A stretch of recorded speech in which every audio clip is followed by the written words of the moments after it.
Hey guys, excited to be here. Got a big game this week. This is one of the most traditional rivalries in all of college football. I think anytime you talk about Georgia Auburn, you talk about rivalry. They've got a lot of kids from our state. They recruit our state hard. There's a lot of ties between the two universities. Always has been. It's been a big game. Never ever remember it being game two. That's for sure. So that's very unique, and that we'll be playing them pretty early. And, I got a lot of respect for their coordinators, Coach Steele, Chad, both really good. I think what Chad's done for their offense is really shows on tape, his ability to use their skill and get their skill players the ball from different locations. You can see it showing up already. And they've done a great job of that. Got a lot of respect for Gus and the organization he's put together. They've recruited well. They've got really good players, top 10 team in the country. So it should be a great ball game, great atmosphere. Certainly wish we could have 93,000 there, but we won't be able to do that. So we'll do the best we can with the crowd we got, and we'll need them to be loud. I thought that Arkansas's group was good and loud last week, and the atmosphere will be really good for that this week as well. So we're excited for that. I know you guys will want to ask the quarterback question, and you'll want to ask it all week. All I can tell you is we're going to continue to work with all the guys we've got to put the best guy in there to give us the best opportunity to win the football games. DeJuan did not play as bad as it seemed to some, and thought he did some good things watching the tape. And he had some unfortunate bad breaks that happened while he was in at quarterback. JT will be cleared, but I don't know how much that changes the picture in terms of reps and development. We'll be looking at everybody across the board. JT's got to be able to show us that he can function efficiently and do it with his knee being able to do it. We always thought he would be cleared by this time anyway, but those guys will all compete, as well as Carson will too, and continue to grow at the quarterback position. With that, I'll open it up. All right, let's take the first question. Anthony Dasher. Hey, Coach. Yeah, and you're right. I got a quarterback question right off the bat. As far as Stetson's performance, so kind of what stood out the most? It looked like he did some of his better work when working against pressure. And one thing on JT, if you don't mind, you say he's going to get it clear. What were the hurdles Ron Carson was looking for him to overcome? Well, Ron would have to explain that in depth. We're looking for percentage, strength index, biodex, testing, girth, his knee being closer to the same size as the other one. They do a single leg hop test. They measure his ability to move around on that knee compared to his other knee, and they've been looking for certain barometers to be able to hit that number, and he was able to do that. So that's very fortunate for him. But he's still got to be able to go out there and prove to us that he can do it in the game-like situations, in the practice-like situations, and that's not easy to do during the week at times. But I thought Stetson did a good job when he came in. He's played a lot of football. He had good composure. He handled the pocket well. He handled the protections well. Stetson's seen a lot of football in his time. So with the stuff he sees from our defense day in and day out, taking all the reps last year, he was very calm and poised. And DeJuan did a lot of good things, guys. It's not his fault a play got called back for holding. It's not his fault a guy missed a pickup on third down and he almost turned that into a first down. So he did a lot of good things early on there, and we just never could put good things back to back. And every drive he had came to a stop for some reason or another. Chip Towers. Yeah, Coach, on Dwan, he took a big hit on the sideline in the side of the head, and I saw you talk to him when he come over, tell him that he needed to get down. I just wonder, certainly with his situation, did that ding him a little bit, because he seemed like to not play quite as well after that? No, actually it was the opposite. He was fired up. He was pumped. He loves the game. He loves the competitive nature, and he doesn't believe in getting down. He likes contact, and I thought that was one of the highlights, that he took that hit and that he kept going. I think what got me a little bit was the awareness the next time, and he missed the yard marker the next time on a third down where he had an opportunity to scramble for it and get the third down. He never saw, and that happens with a young quarterback. I remember a big game where Jake Fromm took off running on the third down, and he slid before the first down on third down, and I was so upset with him. But a lot of guys don't have the awareness to know exactly where that is on the sideline, and he just missed it. It had nothing to do with the hit that he took earlier. As a matter of fact, he was pumped about the hit. He's been waiting 2 years to get hit, so he felt relieved. Seth, No, Seth Emerson? Kirby, I wanted to ask about running backs and your evaluation there. Obviously, not a huge amount of breakaway runs. How do you think James and Zamir did? How much of it is them? How much of it is blocking? It's a combination of both. I thought there were a couple things. First thing, to have a great run, you got to have good box counts. You got to get hat on a hat. You got to make people miss. I think all our backs got the ability to make people miss. They've got to do it at a higher level. We got to block much better on the second level in terms of our receivers, cutoff blocking and turning a couple 10, 12-yard runs into bigger runs, which we missed opportunities there. And we got to move people up front a little better. I mean, at the end of the day, that's what it takes to be able to run the ball. But when you look across our league, I think you'll see, you show me a team that's running the ball really, really well and efficiently, and it's hard to do in our league. You got to be able to throw and catch the ball. You got to be able to score points. And, you know, historically, we've been able to run the ball at a good rate compared to a lot of people in our league. And we didn't do that Saturday, but there was, you know, it was one of those things where there were some holes, there were some things there that backs didn't necessarily miss. Sometimes the snap was bad. And when you've got a bad snap and it gets you off direction, you can't have that. You know, it takes a cumulative effect of everybody doing their job. And if one guy's off, one receiver doesn't cut off a safety, he turns, you know, what would be a 20-yard gain into a 5-yard gain. If the snap's off, you go back and look, there's a couple times the snap's just off key, and it brings the quarterback offline, and then it brings the running back offline. But we've got to do a better job blocking and running the ball. But I do think that we've got the people to do that with. Mike Griffith? Excuse me. Yeah, Coach. Question on how did you come out on the injury front in this football game? And I didn't see Walter Grant on the participation chart, but I still see him on your roster. Can you update him, please? Yeah, as far as the injuries go, nobody's substantially injured. A couple bumps and bruises, really the same bumps and bruises we had going into the game. Jermaine dinged his shoulder. I think he had to go out of the game for a little bit, but he came back in and played. I think he'll be fine. Kieris got dinged up on the hit there when he got hit pretty good, but he stayed in for a couple more plays and came back. But we don't have anybody that we think's out. And in terms of Walter, when we feel like he can contribute and help us out, he'll be able to. He's got to be able to help us out in all the phases of the game to be able to play. Dean Legge? Kirby, do you think that you talked after the game about looking yourself in the mirror, or the team needed to?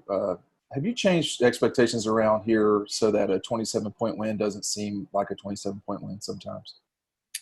Yeah, I don't know. I don't really get into that. I just look at the performance. The expectation of fan base and expectation of you guys is not what I'm trying to please. I'm trying to please these young men. And I want them to be at their best. I want to do the best job for them as a staff. I want to put them in the best chance to be successful. That's, to me, what we're measured on is, do we get the most out of these kids that we can, and do we grow them? I'm really not into the perception or the outside world, what they think, because it probably doesn't matter at the end of the day. There's so many naysayers out there. I'm worried about getting our team better. And it's never as good as it seems, and it's never as bad as it seems. And that was 100% evident watching that tape. The defense wasn't as good as it seemed, and offense wasn't bad as it seemed. So we got to do a good job of getting better. That's the only thing that matters. Ron Dennis, Banner Herald, you have a question?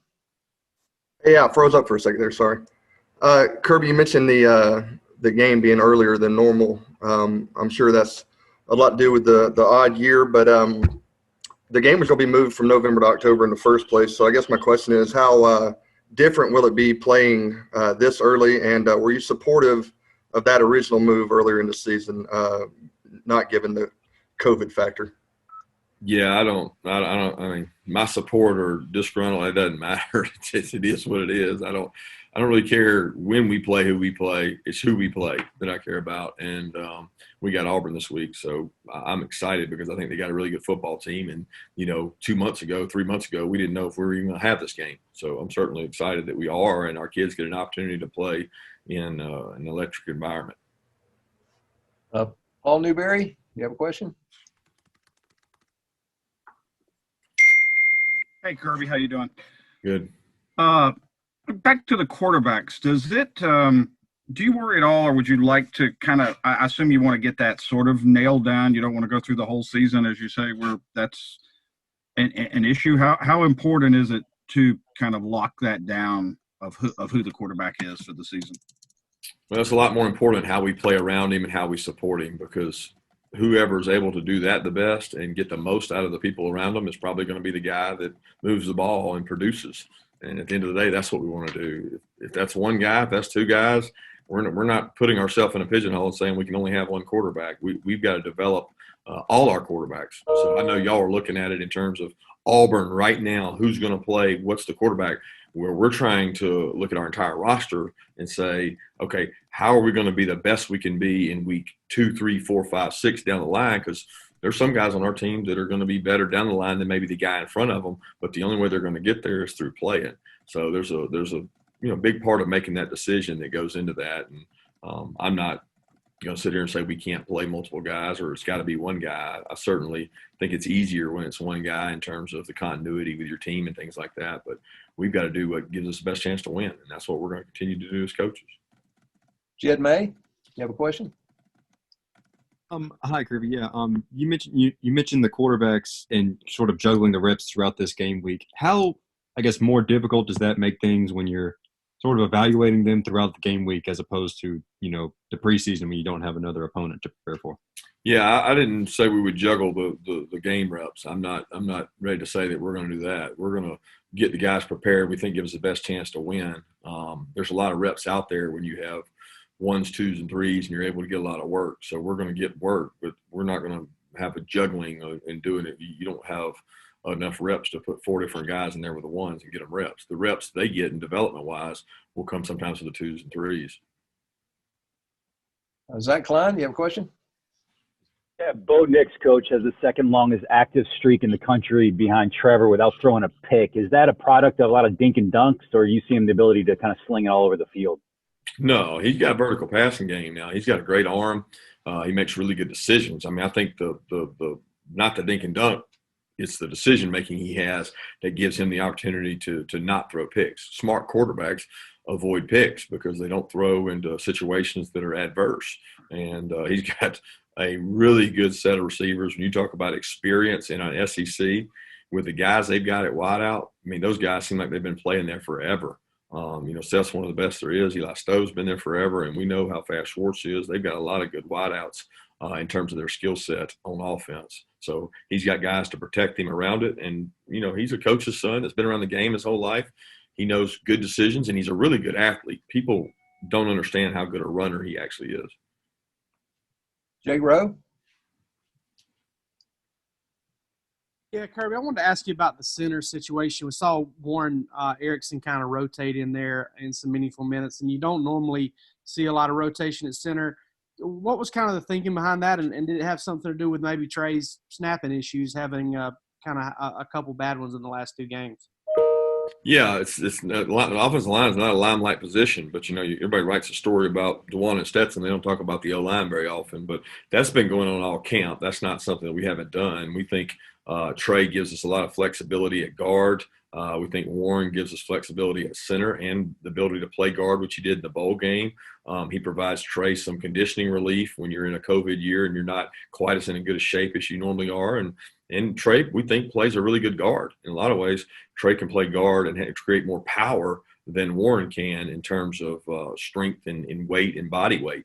So he's able to relieve Ben and Schaefer and give them a blow and not have a drop off at center. So we'll continue to work that route and play the best guys, give us the best chance to win. Mark Schleybaugh, you have a question? Hey, Kirby. I read that Richard LeCount had kind of urged you to sign Stetson back in high school. Do you remember that at all? Can you share that story? No, I mean, well, first of all, we didn't sign Stetson initially, right? He was a walk-on. Are you talking about when he came back, or are you talking about out of high school? I'm confused. Out of Pierce County High School. Yeah, I mean, I never heard that story. I never remember that coming up. We watched Stetson a lot and thought a lot of him, and he had scholarship offers, and he was what we called a recruited walk-on. We recruited him. We brought him on an official visit, and and we wanted Stetson to come here and develop. And he did a really good job that freshman year. He didn't get a lot of competitive reps. He got all the scout team reps. He did a great job. But, I mean, maybe Richard's taking credit for that. I don't know. But I never remember Richard telling me to go after Stetson. It was more of Stetson was a really good football player that we wanted to join our team. He was a great academic student, so we knew he would be able to get into Georgia. And he did an awesome job while he was here. He just didn't feel like in the spring with Justin and Jake that he was going to get the opportunity needed. And that's when he decided to go to Mississippi. Thank you. Vance Levy? Kirby, by and large, it looked like a great, solid day for the special teams. Did you see enough in camp to feel good about it going into the first game? But then on the flip side, did the tape show some stuff that maybe some folks didn't see?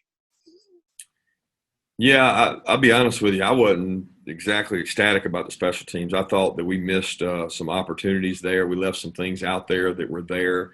We didn't handle a couple situations well. We had to burn a timeout.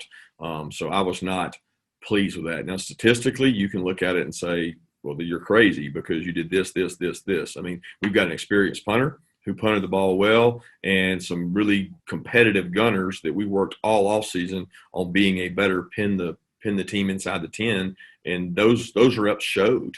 We were very fortunate to have those reps show. The return game, I thought we left some out there. I thought that maybe, if we block a little better or maybe we return a little better, we score a touchdown on that. And, with a young offense, you've got to ignite it through special teams. And we work really hard on that, and we take a lot of pride in that. And we were probably a little ahead of Arkansas in terms of the level of skill players that were out there. They're still in the process of recruiting guys and getting guys out there. We were probably better than them. But when you look at Auburn, which I've done all morning and all afternoon yesterday, they have all their starters, all their best players on special teams. It's going to be a competitive war on special teams because they've got really good special teams players. Austin Roper, do you have a question? Yeah. Hey, Kirby. You mentioned earlier that the defense, after giving it a second look, that the defense didn't do as well as you initially thought. In what areas or ways are you talking about as regards to the defense? Good question. The biggest thing is we had some mental bust that they didn't expose us on. Things that if you're sitting there watching, you're going, okay, we didn't do that right. We didn't handle that well. And someone's going to, maybe with better players, will be able to expose us. Mistakes that were made, communication errors, one side's playing one thing, another side's playing another. We're not on the same page. I mean, typically they're early in the season mistakes, and they're one play away from being a big play, which we saw the explosive play that happened.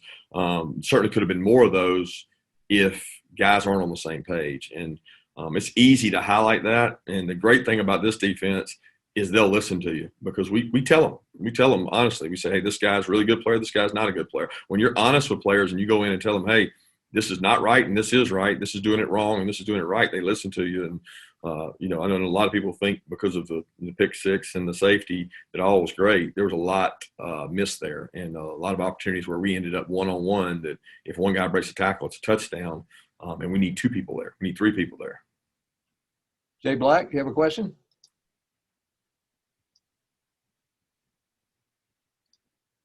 No, I'm good. Okay. We got time for maybe a couple more questions. Let's let anybody jump in and go ahead and open it up.